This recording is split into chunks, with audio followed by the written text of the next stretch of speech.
بڕیارە بەیانی کاتژمێر 6 ئێوارە تیری پشک بۆ قاوارە سیاسیەکان ئەنجام دەین.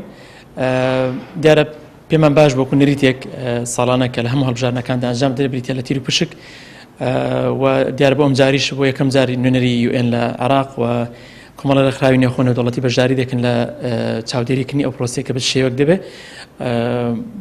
ئومێد دەکەین ئەوە زیاتر متمانی زیاتر و شەفافەتی زیاتر بەکارەکانماندا و بۆ یەکەمین جار تەکنیکی تازە بەکارهاتوە لە دیاریکردنی تیرپشک بۆ قاوارەکان. واتە هیچ قاوارێکی سیاسی بەخۆی ناتوانێت بەخۆی ژمارە بەخۆی دیاری بکات، بەڵکو قاوارێکی تر تەکلیف دەکرێت بۆی کە ژمارە بۆ ئەو قاوارەی دیاری کات و تیرپشکی بۆ ئەنجامدا.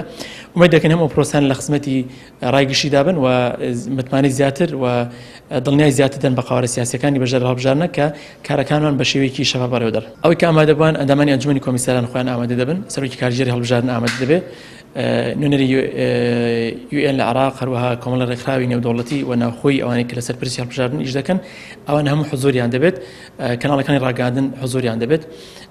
نوێنەری قاوارە سیاسیەکان ئەوەی کە حەز کا بانگێشی فەرمی بۆ چووە دەتوانین بەشداری